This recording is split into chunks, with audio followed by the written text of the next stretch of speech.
what's new? Oh, I just got off work, thought I'd stop by. Same old, same old. How are you, Mr. Mosconi? What's this Mr. Mosconi crap? Call me Charlie. Sit down. I want to talk to you. Before I forget anything else, let me ask you something. Yeah. Yesterday, I saw you walking down the street with this little hot. Yeah, I think I know what you're talking about. Come on. You know, just this girl I met, you know. Somebody like you, Lynn. It must be because I'm so good looking, you know. Maybe it's spring fever. And before you ask, we are not getting married. What's the rush anyway? Nowadays, today, people either cohabitate or get married. The only time you're going to have a little problem is if you want a little insurance. Then it could be a little tricky or difficult if you're single and you want to cohabitate. Really? Yeah, don't forget. Oh, I didn't know that. Let me tell you how it works. First you meet a girl, right? Then you have a little sex, you get the shot over. All right. Now, after you do that, you know, you get the preliminaries out of the way. Oh, yeah. If you still like each other, whammo, cohabitate. Living together. Hey, now you got it. Like playing house. Yeah, that's it. Only a little more difficult, like everything else nowadays. Yeah. So what else is new? Well, I almost went to Atlantic City. Almost? Yeah, well, you know, last time I was there with my wife. Friends of mine called me, they said, let's go to Atlantic City. I still have a lot of memories. Good memories? Well, I went 200 playing BJ. Nice. Mariska did well too. Good. Yeah. Hey, she must have been good at cards. Did she share any of that with you? Are you kidding me? When did you ever see a wife sharing a profit to the home? That's not gonna happen. But I'll tell you what, she had the most keenest eyes you'll ever see. Did you know that she had her own practice in Queens Boulevard? No. Yeah. This woman was meticulous, the best dentist you'll ever see. Very methodical, very detail-oriented. Everybody respected her, everybody loved her. And then she got sick, and that was pretty much it. Yeah. I was really sorry to hear about your wife. She was a nice lady. You know, where I work, we could use a sharp pair of eyes right now. Yeah, how's that union thing the U.S. company? Oh my God, it's so rough. We're having a membership drive right now. I had a meeting today. Only a handful of guys even showed up. One guy even walked out halfway through. It's hard, you know, but I'm not going to give up yet. Wow, I'm going to tell you a story. My father told this to me years ago. He was in a union once. And he had a little problem, so he went looking for his delegate. Guess what? Couldn't find him, all right? Yeah. Time for the dues? There they are, lined up with their hand out. Absolutely. Between you and I, nowadays, unions are all bullshit. Management runs everything. That's all you got to know. Everything is about power and money. That's all they care about. Well, times have changed. All the good jobs have gone overseas. Speaking of management, where I'm working right now, we're going after them because they're trying to raise employee health premiums by $100 a month. We got a lot of stuff going on. But you know what they say? The only solution to organized greed is organized labor. Greed. That sounds like a Wall Street thing. All right, I don't know about that, but here's what I do. Your company, they have insurance, right? If they ever want a competitive quote, I'm sure they call me. All right. Good. And everything's changing, you know? The neighborhood. You got all these new people moving in, all the old timers are getting priced out because the rents are going through the roof, and now the whole street is littered with $5 coffee shops and fancy-ass boutiques. Why don't you stop? You're taking it like it's a personal. You can't take that personal because it's not. Listen, there's a big positive in that. You got these yuppies and these hipsters moving in. Yeah. They pay top dollar for everything. You understand?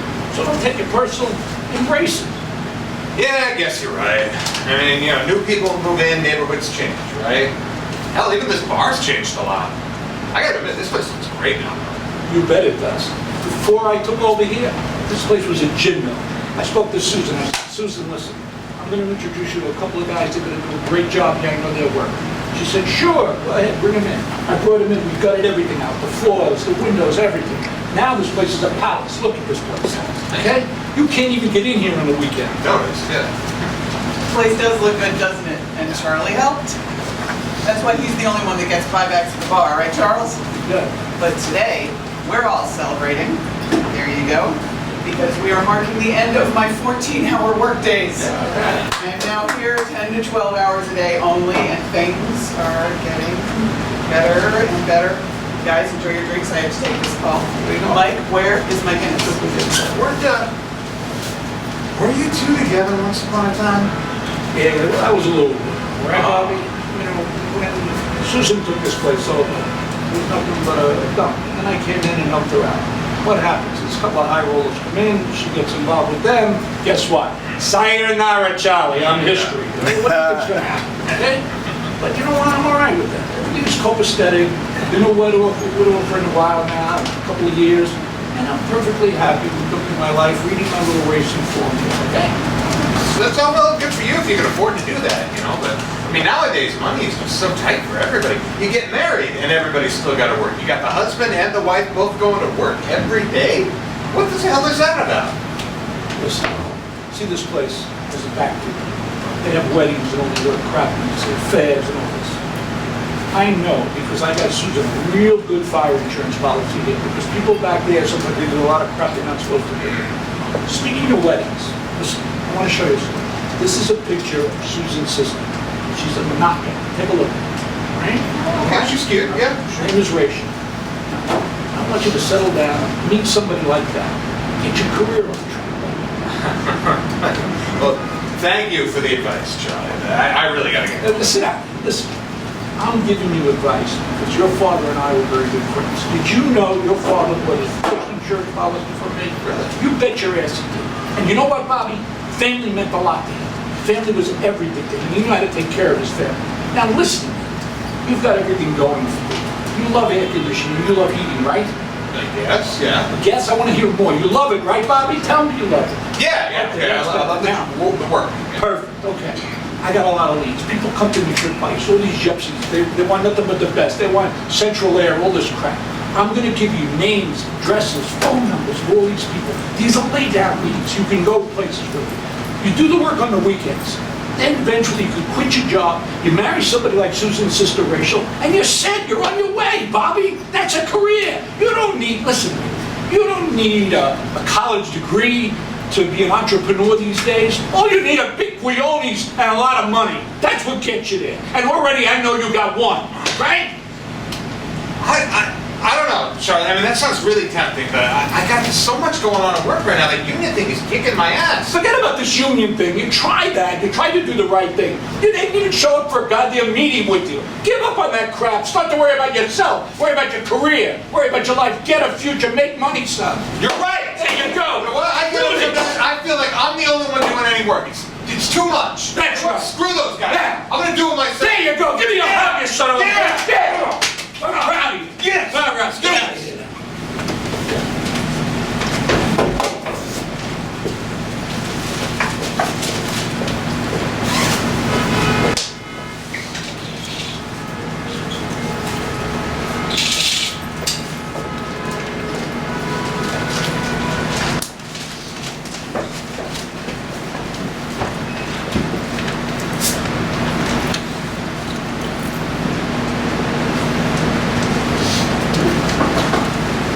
Sue, how's it going? Bobby, you're getting to be quite a regular here.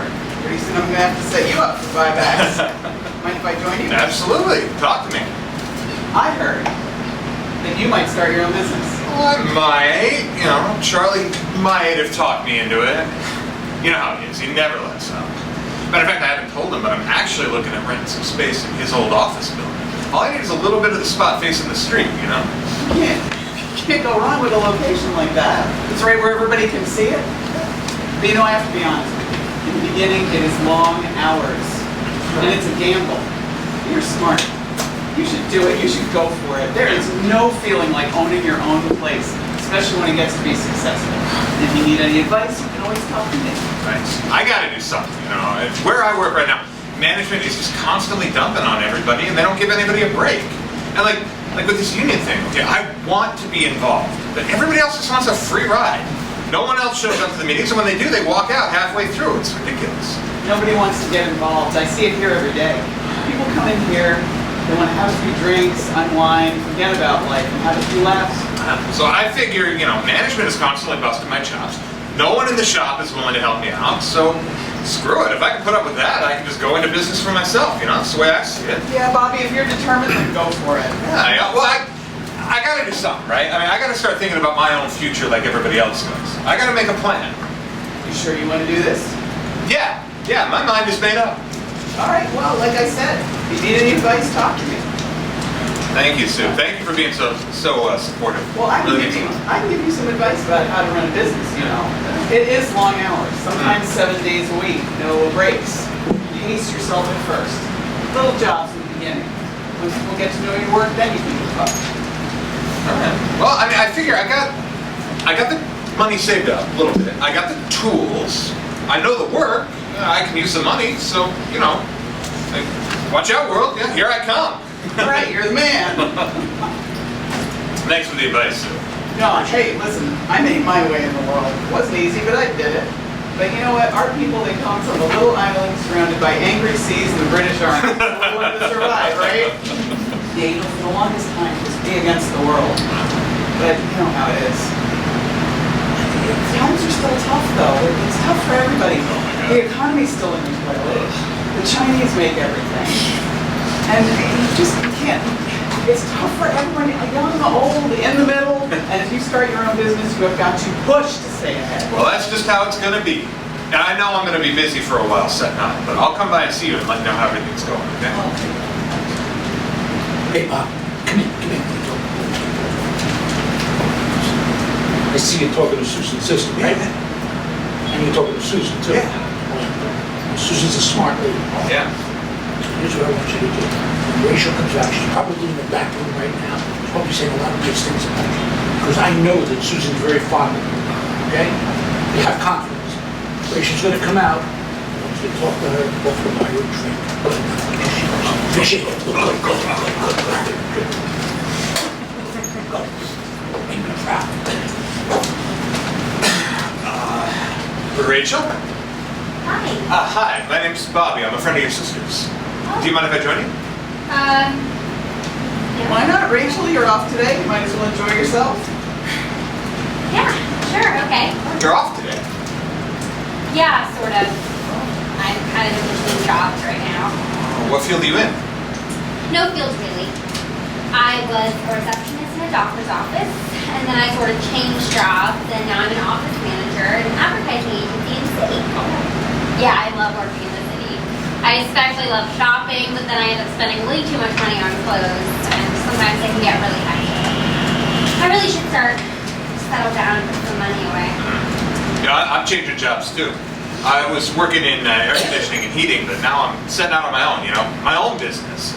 The way I see it, the neighborhood's changing, and I'm going to change with it. New people are moving in, and they're going to need things, you know, like air conditioners. So, Wow. here I am. Yeah. This guy in my old office, he was always complaining about how expensive air conditioning is.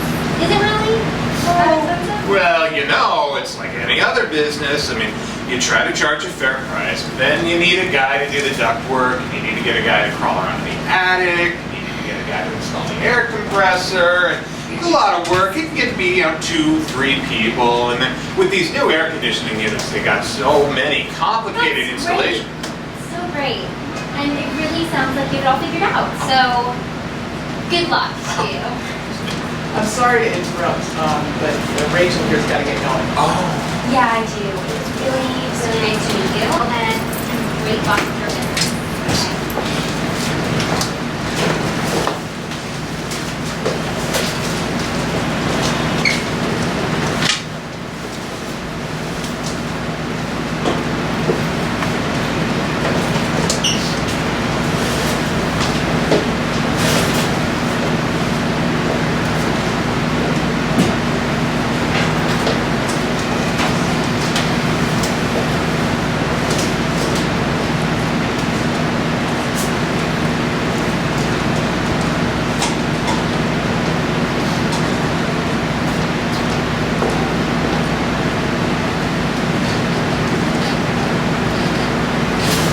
Well, hey, Rachel. How's it going? Pretty good. Yeah. I'm tired. Oh, man. So hot out. Oh, my Yeah. God. Thank God for air conditioning, right? Yeah. Oh.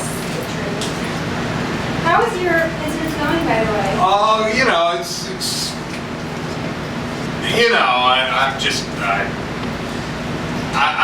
don't know, I'm starting to wonder if maybe I've made the wrong call or something like that, you know? Oh, I won't say that. I mean, Look, the way I see it, everything happens for a reason, and if it's meant to be, it'll happen. Don't you think so? Could be.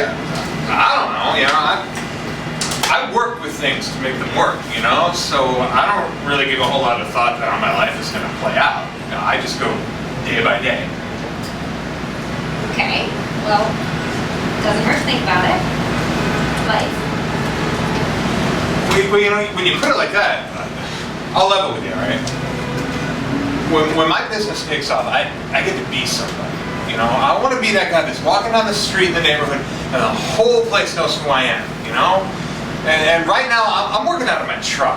And half my tools are in my apartment, but I got that feeling, you know? Like that kind of feeling that grabs the, like, this is gonna work out for me, you know?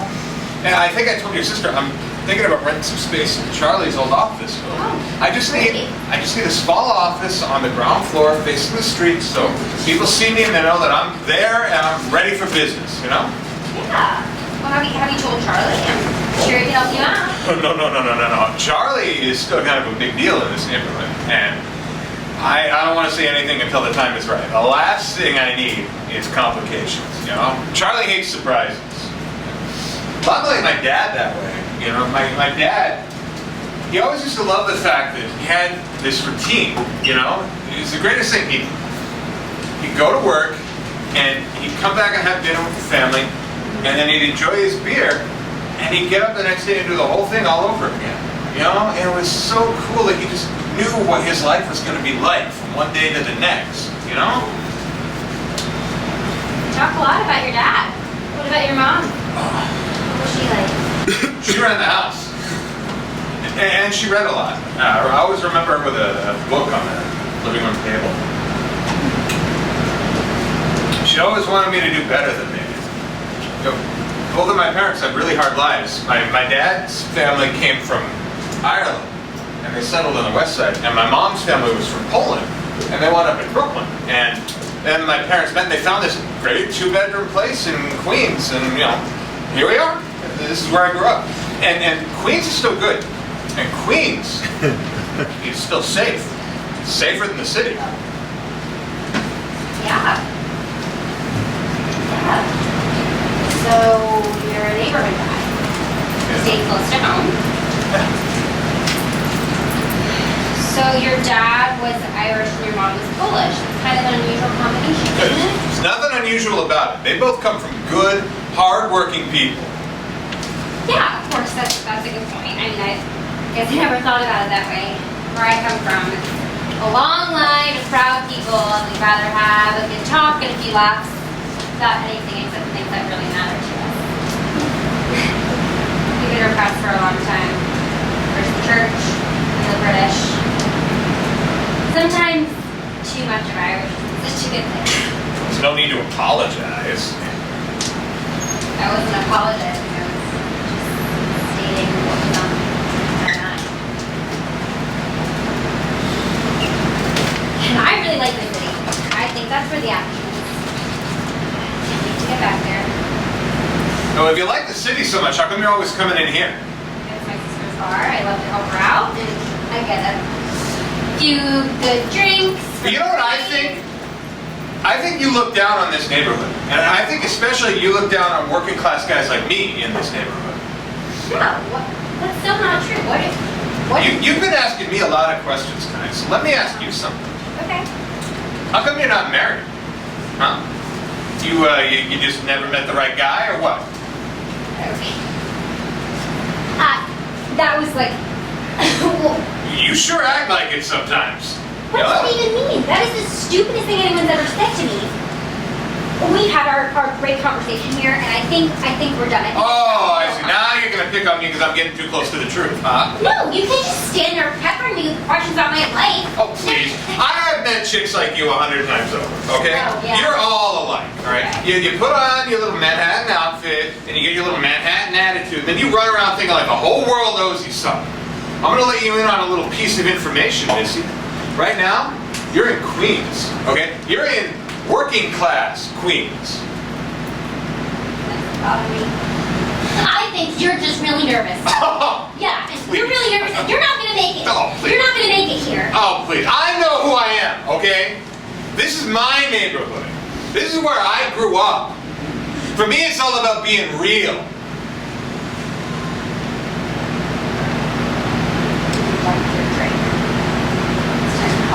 All right, fine. You know what? I know where I'm not wanted, okay?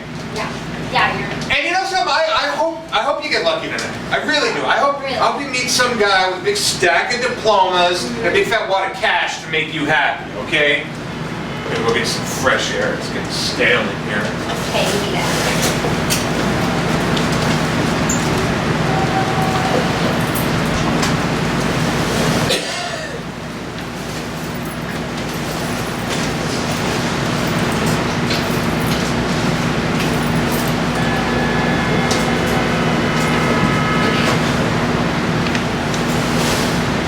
Hey, Sue, is Charlie around? Yeah, he was sitting in his usual perch, staring at the corner. I think he's in the back trying to sober up. By the way, I heard you got into it with Rachel. Is this going to be something else I have to worry Oh, about? no, that was nothing to worry about. It was just talk, you know. I don't know, maybe she's right. Maybe I'm just a neighborhood guy with plans, you know. Don't say that, Bobby. You're on the right track. Just follow the road. Thanks. So, Charlie's been knocking a few back, huh? I mean, that's nothing new. Yeah, he's been quieter than usual today, though. Hey, I think he said he remembered something from a while ago. I don't know how he does it.